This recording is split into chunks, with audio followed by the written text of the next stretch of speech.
Hola amigos, muy buenas tardes. Gracias por permitirme entrar una vez más en su hogar en este esfuerzo que hacemos todos los días para estar con ustedes y tener este intercambio de opiniones, de realidades, de invitados con toda esta circunstancia que rodea nuestra vida política, cultural, social, en fin.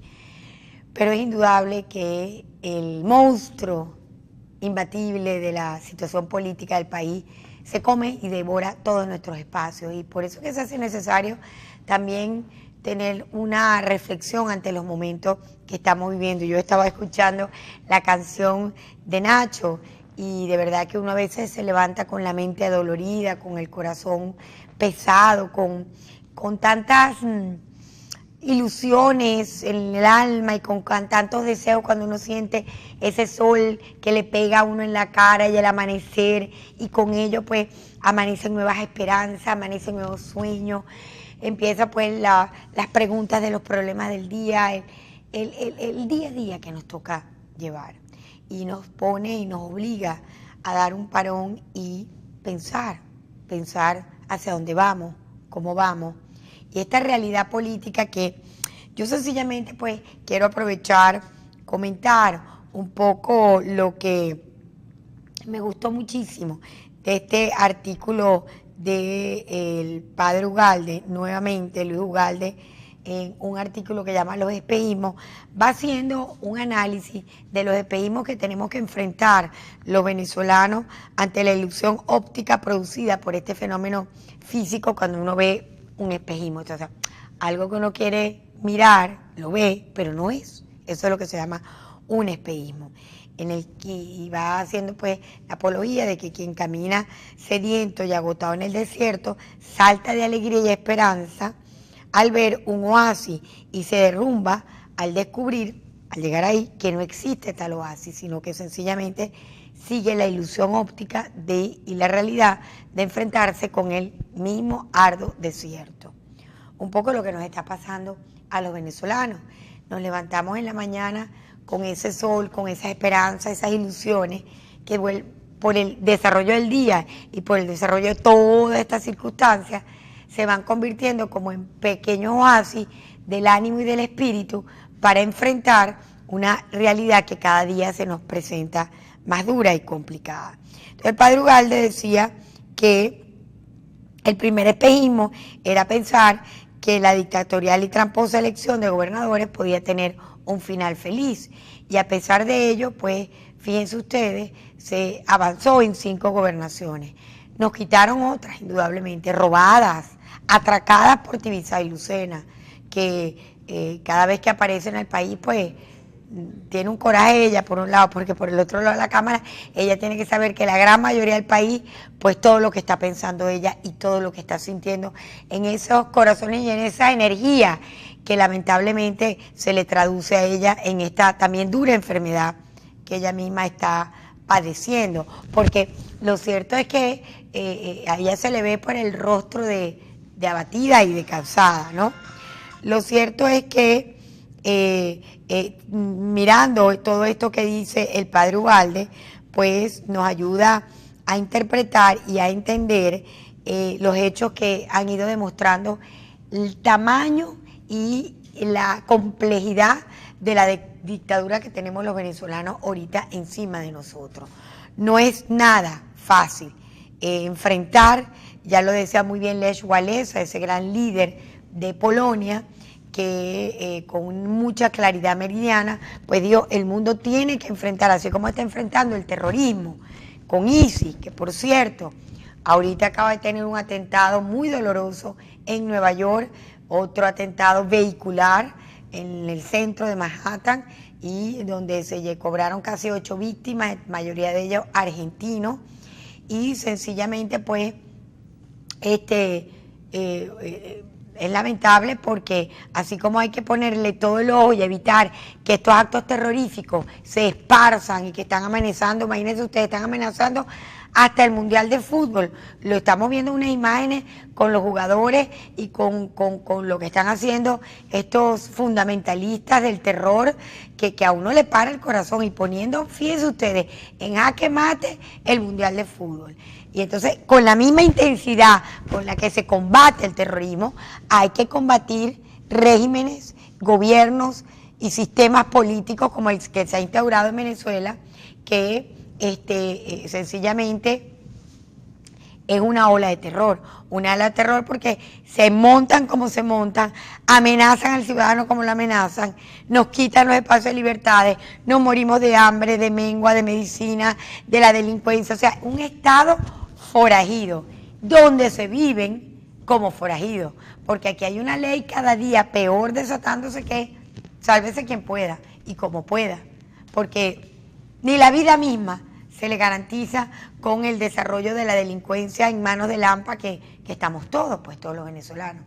Lo cierto es que el padre Ugalde también sigue hablando de los espejismos y dice que también resultó un espejismo y mortal ilusión pensar que la oposición estaba suficientemente unida para poder rescatar la democracia y reconstruir el país. Era una unidad superficial de matrimonio mal avenido que cubría las apariencias, y ahora se pusieron en evidencia sus profundas diferencias, desconfianza, rechazo y falta de vuelo para retomar las deformaciones partidistas. Sin una unión más recia y sincera, con un claro liderazgo coherente frente a la dictadura, no es posible sacar al país de esta espantosa situación. Y ahí yo me quiero detener. Me quiero detener porque, amén de las noticias que ya voy a compartir con ustedes del día de hoy, que son muy delicadas todas, ciertamente hay una reflexión que hay que hacer con respecto a este tema de la unidad. Y yo comparto lo que decía Castillo Molleda, Jesús Castillo Molleda. En la unidad es que somos verdaderamente una posibilidad, una alternativa, una real posición de logro y de avance para salir de esta terrible situación que tiene el país. Pero sin una unidad no somos nada, somos menos que nada, somos un cero a la izquierda. Y sencillamente ese es, lamentablemente, el tema central. El tema central es cómo recomponer la unidad. Y yo creo, esto es mi parecer, y mi parecer me indica que después de estas situaciones tan confrontadas, de poco éxito electoral, de tanto confusionismo, de poca responsabilidad en el momento en que se jugaban momentos difíciles del país, pues lo primero que hay que hacer es componer esa mesa, hacer un acuerdo unitario y buscar nuevas caras. Pero bueno, si aquí hemos crecido todos ya, estamos todos bien maduritos, y los que éramos muy jóvenes cuando empezamos esta lucha, bueno, ya somos hasta abuelos, el caso mío, pues. Yo dejé a Sofía Margarita de 2 años, 3 años cuando salí a luchar, y ya mi hija mayor me dio un nieto. O sea, hay caras, hay liderazgo, hay gente valiosa en la oposición. Eso es lo que yo quisiera que entendiera de una vez por todas Ramos Alup, que entendiera de una vez por todas también Enrique Capriles, que entendiera una vez por todas también el propio Leopoldo, desde su cuarto donde está cerrado actualmente. Es el momento de entender, Freddy Guevara, que lamentablemente se te dio una oportunidad maravillosa, pero no lograron el objetivo. Y hay que reconocerlo, pues. A recomponer entonces lo más prioritario que tenemos los venezolanos, que es el tema unitario. Y aquí es donde está mi reflexión. Claro, hoy el país se está debatiendo en el tema si ir o no ir a las alcaldías, si asistir o no asistir al evento electoral. El tema es la gobernación del estado Zulia, cuando ya tenemos un gobernador electo como es Juan Pablo Guanipa, que bueno, por motivo ético de su posición personal, no quiso, no le dio la gana, no quiso venderse a la constituyente. Ahora, eso no quiere decir que por eso no sea gobernador. Ah, que los prostituidos asambleístas estos de la constituyente dicen que no, es otra cosa. Pero los que estamos en la lucha democrática sabemos dónde están realmente los valores y las posiciones políticas. Y la posición política también indica que en medio de esta hecatombe, lo primero que hay que salir a componer, el primer batallón de armas que hay que componer es el de la unidad.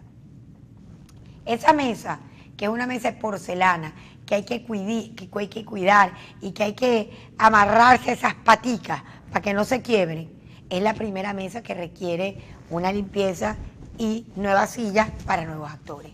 Actores que le hablen con frescura, claridad y sinceridad al país.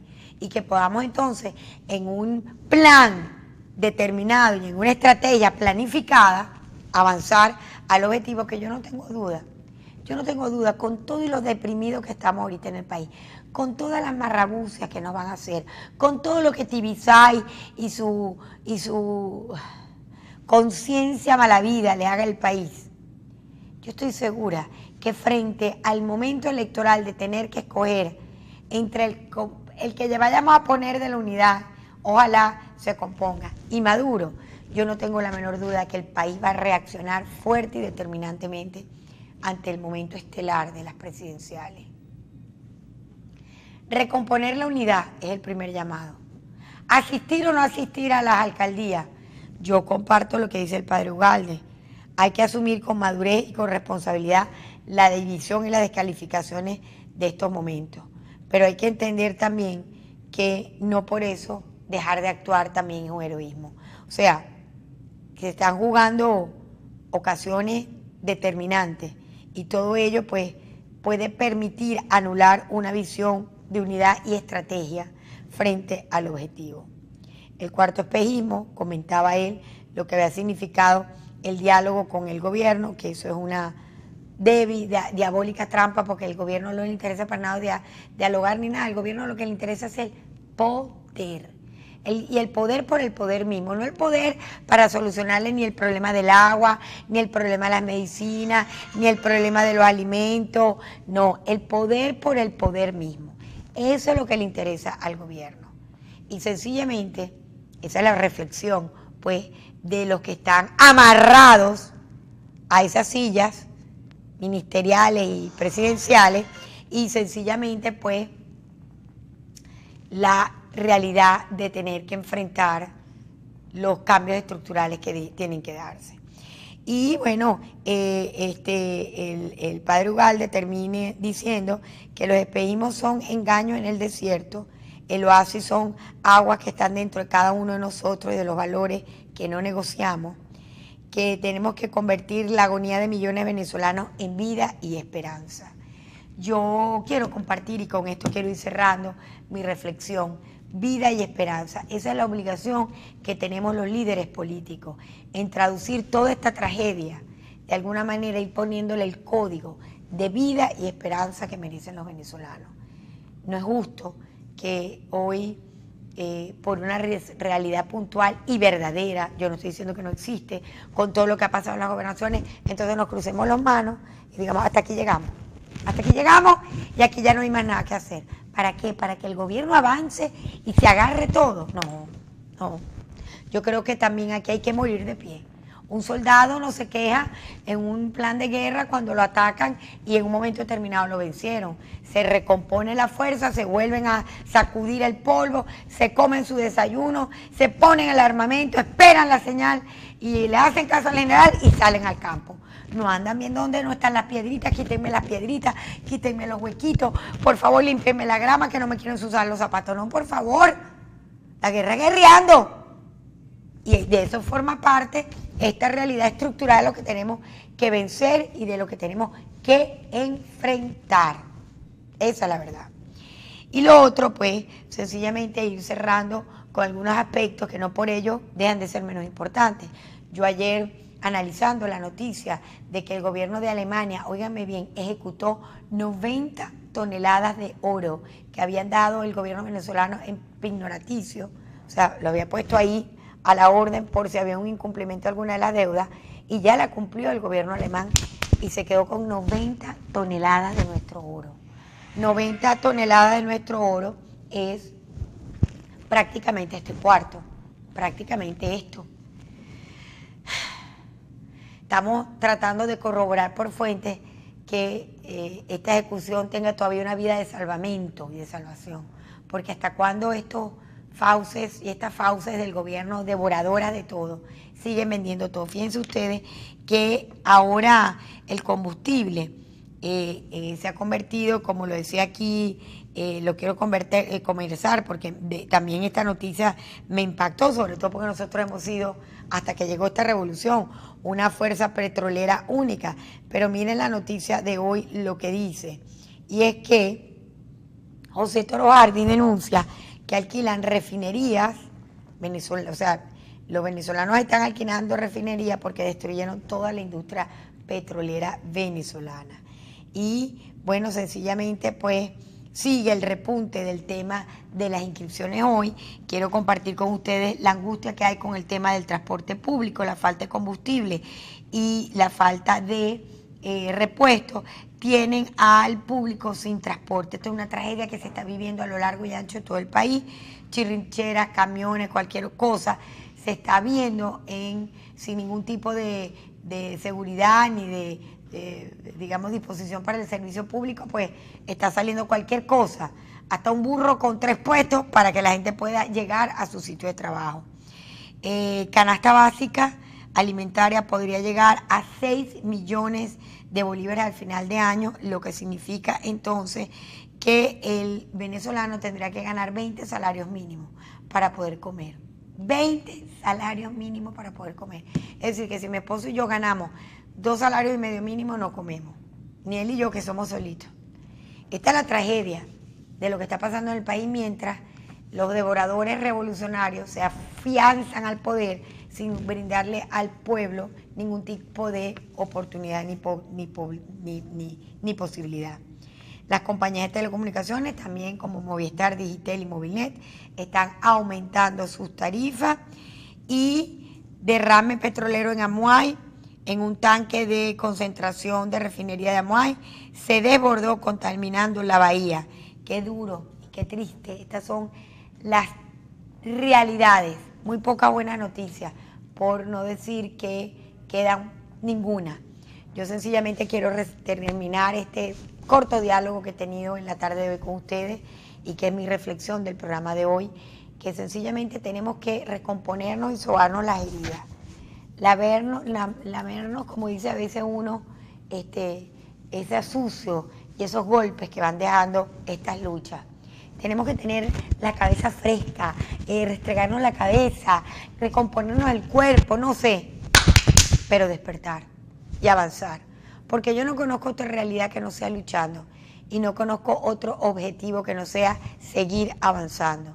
A mí, en lo particular, como decía Churchill, prefiero morir de pie que vivir arrodillado. Y yo creo que eso es lo que nos compete a los venezolanos. Luchar es vivir de pie. No hacer nada es terminar arrodillado. Y preparar estrategias cónsonas, bien diseñadas, y ajustar el camino de poder salir de lo peor que tenemos, que definitivamente es tener a Nicolás Maduro de presidente. Eso es lo peor que nos ha podido pasar a los venezolanos. Y yo creo que esa pesadilla tenemos que empezarla a ver, tenemos que empezarla a asumir como una realidad posible, que con Maduro no se puede seguir en este país de Venezuela. Así que ánimo, vamos a esperar a ver qué pasa en el día de hoy. 1 de noviembre, le damos ya casi la bienvenida a lo que es el piquito del año. Ya se nos fue este 2017, y yo tengo profunda esperanza que el 2018 va a ser el año de unos cambios interesantísimos y de unos vientos nuevos que van a venir al país, porque de grandes males Dios siempre ha sabido sacar grandes bienes. Así que con el corazón se los digo, fe, esperanza y ánimo de lucha, porque hay que seguir adelante, y los terrenos no se ceden, y uno no se puede quedar en los inviernos. Hay que avanzar y buscar las verdes praderas que nos abrirán el horizonte para circular por los bosques y las praderas verdes que nos esperan a los venezolanos. Así que ánimo y optimismo, porque siempre hay mucho más en un mañana que un atrás que no volverá. Los espero un próximo, porque pasa lo que pasa. Chao, chao.